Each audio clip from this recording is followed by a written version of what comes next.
vamos falar sobre o livro Um Humano num Pálido Ponto Azul, de autoria do arquiteto, professor e escritor Fernando Castilho, que trabalhou muitos anos em projetos de urbanização de favelas, deu aulas de física e matemática para a Escola Brasileira no Japão, enfim, tem uma vivência aí bastante interessante. Olá, Fernando, bom dia, seja bem-vindo. Bom dia, Marilu, bom dia a todos e a todas. Espero que a gente passe alguns momentos bons aqui hoje. Obrigado. A gente espera, seja bem-vindo. Bom, a gente vai falar aqui, eu estou com o livro do Fernando aqui, ó, Um Humano num Pálido Ponto Azul, né? E eu li esse livro inteirinho. E ele tem uma relação com uma outra publicação que você já escreveu, né, Fernando? O Depois que Descemos das Árvores, do Homo erectus ao Homo conscius, né? Que parte de suas reminiscências de infância, de adolescência, e vai comparando fatos vivenciados por você com situações vividas, né, pelo Homo sapiens. E você relaciona todas essas vivências utilizando também temas recorrentes na filosofia, como relações familiares, amor, sexualidade, educação, religião, ética, poder, enfim, nessa época que a gente vive, né, de obscurantismo, né, negacionismo, você exalta, né, a ciência, Galileu Galilei, filósofos, escritores, pensadores. Como é que foi a construção desse livro, que você fez aí uma intensa pesquisa, né, muito conhecimento colocado aqui nesse livro. Queria que você falasse como é que foi essa construção. Bem, Marilu, a construção, ela não é nova, né? Ela vem de muitos anos e coisas dispersas, que eu fui pegando, fui gravando na memória, fui anotando, e eu estava ainda lecionando no Japão, quando veio a ideia de colocar no papel essas coisas, né? Fui colocando no papel e aí fiz um primeiro esboço, né, do que eu pretendia fazer, né? Muita gente fala assim, o primeiro livro da gente deve ser um livro de memórias ou coisa assim, né? Na realidade, eu sou uma pessoa que tem memória ruim, memória fraca, né? Eu lembro de algumas coisas da minha vida que nem sempre são as mais marcantes, as mais legais, as mais interessantes e nem as piores. São dispersas. Mas aí eu tive a ideia de relacionar essas memórias com as memórias do ser humano, do Homo sapiens, né? Da vida em sociedade, né? Desde que ele passou a ser caçador-coletor, né? Desceu das árvores. Então eu acabei escrevendo ainda lá no Japão, né, o livro Depois que Descemos das Árvores. E aí o que aconteceu? Surgiu, foi lançado, se não me engano, em 2014, o livro do Yuval Harari, né, o Sapiens, Uma Breve História da Humanidade. E eu li o livro e falei, nossa, ele tem muito a ver com aquilo que eu penso, né? Então ele acabou sendo também uma fonte de inspiração para escrever. Aí escrevi esse livro, e é lógico, né, a batalha muito grande para a gente poder conseguir publicar, né? Eu voltei para o Brasil e prospectei algumas editoras tal, e consegui publicar esse livro. Mas eu não fiquei assim satisfeito com o resultado totalmente, né? Porque durante esse período de prospectar uma editora, eu fui desenvolvendo outras ideias, vinha mais coisas na minha cabeça, fui pesquisando mais, né? E aí eu falei, bom, eu vou fazer uma segunda edição do livro. Mas eu comecei a escrever e ficou tão grande, né? Coloquei tantas coisas, entrou também Covid-19, uma série de coisas, e eu até resolvi mudar um pouco a linguagem. Eu tinha usado, né? Mudei a linguagem, fiz uma revisão total e o livro acabou dando mais de 50% a mais do que eu tinha escrito inicialmente no Depois que Descemos das Árvores. E aí eu fui até aconselhado a não lançar uma segunda edição, mas fazer um novo livro. E aí foi a origem do Humano no Pálido Ponto Azul. Exato. Fala desse título, né? Por que esse título? Esse título foi inspirado também por uma pessoa que eu admiro muito, marcou muito a minha vida, né? Que foi o Carl Sagan, o astrofísico o Carl Sagan, da série Cosmos. Ele tinha escrito um livro que me chamou muita atenção, que chama-se O Mundo Assombrado pelos Demônios, onde ele desconstrói uma série de crenças que nós temos, uma série de dogmas, né, e mostra que a ciência realmente é o que vai nos levar para o futuro. E o Carl Sagan foi aquela pessoa que, quando a nave espacial Voyager 1 foi lançada, ainda na década de 70, e quando ela estava próximo aos anéis de Saturno, ele pediu, na verdade, ele pressionou para que a NASA fizesse um tour, né, com a câmera, acessasse as câmeras que estavam voltadas para Saturno, acessassem para a Terra. Né? E aí ele viu o que era a Terra daquela distância, que era um pontinho muito pequeno. Né? Então ele chamou de Pálido Ponto Azul. E escreveu um livro sobre isso, chama-se Pálido Ponto Azul. Né? E eu me coloquei nesse ponto azul. Eu falei, agora eu sou um humano no ponto azul. Perfeito. E, Fernando, num dos capítulos, né, no Homo Etice, né, você dá destaque ao período da ditadura militar. E tem uma passagem sua como funcionário de uma empresa têxtil que tem a ver com a sua paixão, que é a fotografia, né, que eu gostaria que você contasse, tem a ver com a ética. Conta esse episódio. Isso foi ainda na década de 70, talvez no final da década de 70. Eu fui estagiário numa empresa têxtil, um grupo muito grande, e depois fui efetivado como arquiteto dessa empresa para fazer projetos de implantação de novas unidades, de reformas e tudo mais, porque é um grupo grande, né? E eu vivia com uma máquina fotográfica, ainda analógica, né? A tiracolo, porque eu fotografava muito nessa época. E houve um momento que estava havendo uma greve dos têxteis, né? Eles estavam fazendo uma assembleia em frente à fábrica.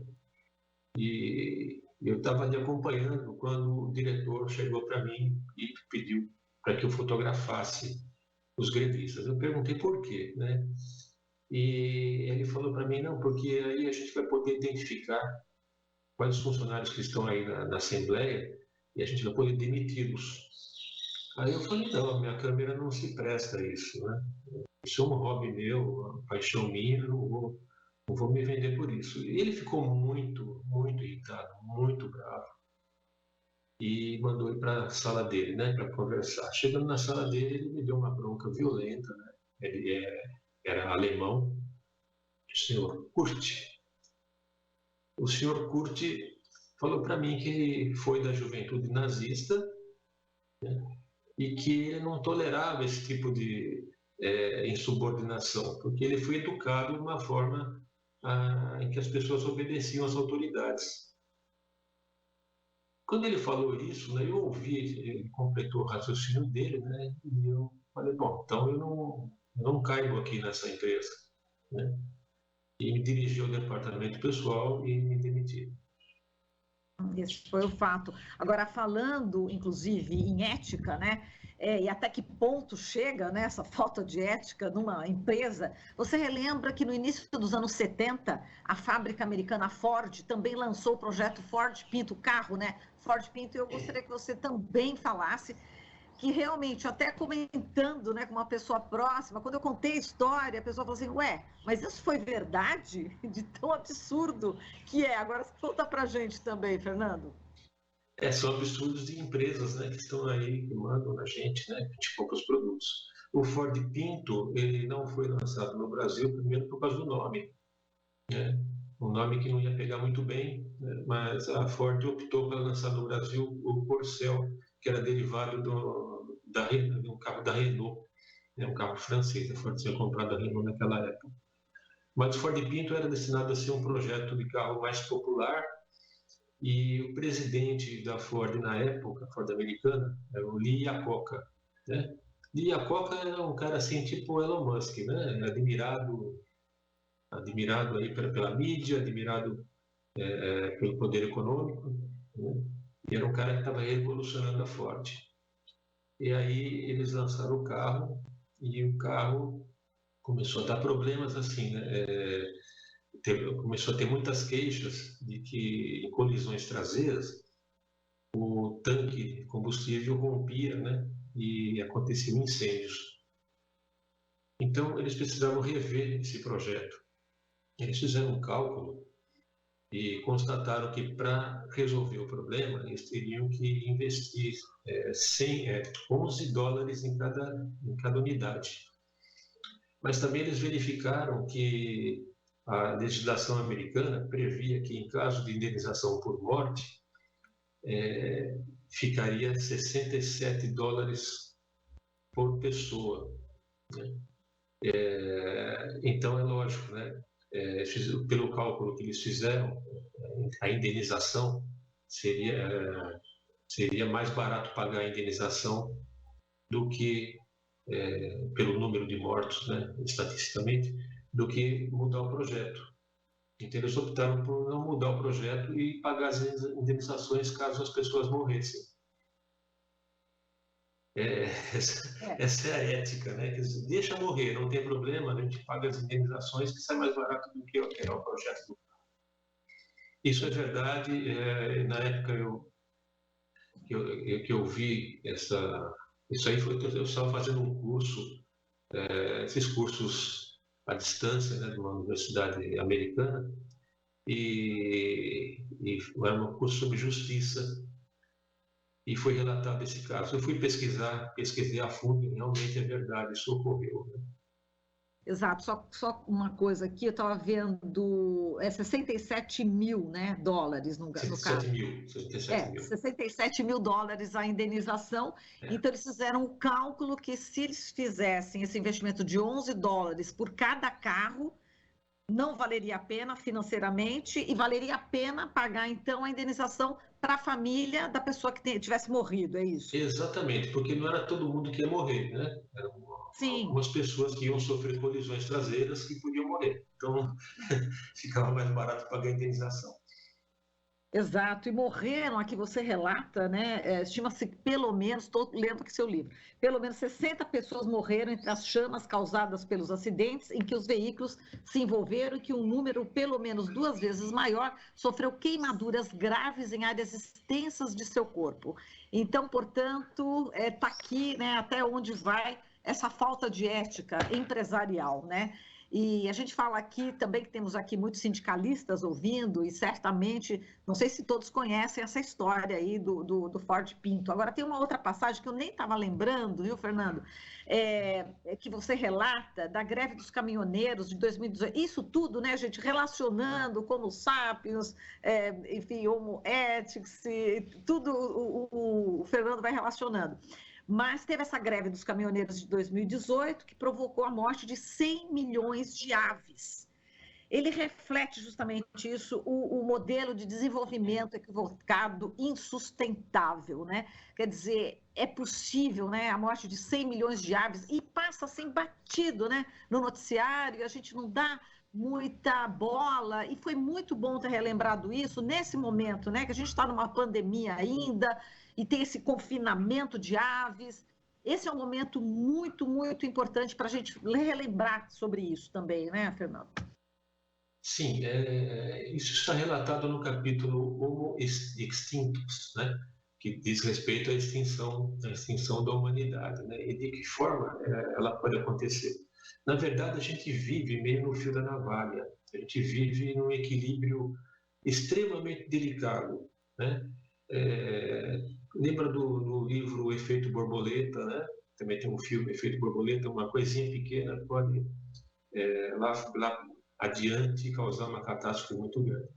Então, a greve dos caminhoneiros, lógico, não é uma coisinha muito grande, uma coisa muito grande, muito pequena, mas ela afeta demais toda a artéria da economia brasileira. E afetou de tal forma que quando os caminhões pararam durante uma semana, né, ninguém podia se movimentar dali nas estradas, tinha caminhões carregando aves, carregando rações, carregando insumos e tudo mais, né? Como eles ficaram parados, as aves, o número de aves que morreram em decorrência disso foi na base de 100 milhões, né? Isso é verdade, isso foi pesquisado, tá? Isso foi noticiado em jornais, né? Por causa de uma greve. Então, imagina o equilíbrio delicado. Nós também sofremos com relação a isso. A gente não tinha, passou a ter escassez de alimentos, escassez de uma série de coisas, né? Porque os caminhões não entregavam, né? Então, os supermercados ficavam vazios. A gente vive num equilíbrio delicado, realmente. Qualquer coisa pode desencadear um movimento em direção à extinção extremamente rápido. Foi uma semana só, né? Exatamente. E, Fernando, voltando à questão também da ditadura militar, eu lembro que numa passagem você fala que, inclusive, você era estudante, né, de arquitetura da USP, e numa das manifestações, você fugiu, entrou no cinema. Bom, enfim, eu quero que você conte um pouco essa história, que você acabou sendo preso, né? E passou aí um momento de apuros, né? Enfim, bastante grave. Então, essa sua detenção aí, enfim, eu queria que você falasse, porque hoje a gente continua vivendo, né, tempos sombrios aqui no Brasil, né? Fazer um paralelo aí. Na verdade, eu fui das poucas, fui das pessoas que sofreu muito pouco com a repressão, né? Tem companheiros que foram presos, torturados, né, até assassinados. Para mim foi muito pouco, mas eu era participava do movimento estudantil, mas não era liderança nenhuma, era da Libelu, né? Na época, não era liderança nenhuma, mas a gente participava, a gente ia nas assembleias e passeatas, né? E a gente se deslocou da USP em passeata até a Praça Fernando Costa, e a gente ia fazer uma concentração, e chegando lá, a polícia e o exército já tinham ocupado a praça. Mesmo assim, a gente tentou fazer a manifestação, mas a repressão foi violenta. Então, todo mundo teve que sair correndo e fugindo, né? E a gente tinha soldado no encalço, né? Eu fugi junto com uma colega de faculdade, e a gente acabou entrando lá no Cine Ipiranga, né? E pulamos a catraca lá, entramos no meio da sessão e nos escondemos lá no fundo do cinema, né? Assim, embaixo da cadeira, agachados lá, e ficamos quietos ali. Quando, de repente, uma arma foi colocada na minha nuca, né? Eu senti o cano frio da arma na minha nuca, e a gente então foi levado dali para um camburão. E nesse camburão tinha mais um rapaz e mais três homens ali, né? Que se diziam trabalhadores, não sabiam porque tinham sido presos também. E a gente rodou muito tempo dentro daquele camburão, sem ar-condicionado, sem ventilação, um calor tremendo, a gente suava bicas, né? E a gente, no percurso, descobriu que as três pessoas, os três homens ali, eram agentes infiltrados, né? Então a gente ficou de boca calada, tal, o percurso todo, eles tentando provocar para que a gente falasse alguma coisa. Por fim, depois de bastante tempo, de rodar bastante, a gente acabou chegando na Lago São Francisco. Em frente ao Lago São Francisco, fizeram um corredor polonês, né, para a gente sair do camburão. E aí a gente saiu levando muita cacetada mesmo, muita cacetada, né? Os três não levaram nada, saíram dali incólumes, né? Então era só eu, a minha amiga, minha colega e mais um rapaz que era estudante também. E dali a gente conseguiu fugir para casa. Mas isso é muito pouca coisa, né? Diante de tanta gente que sofreu demais. É muito pouca coisa. Mas é marcante. Isso é uma coisa que eu não esqueço nunca. Imagina o medo, né? Imagina o que poderia acontecer, né? Não é? E, Fernando, assim, a gente já está no finalzinho, estamos no último minutinho aqui.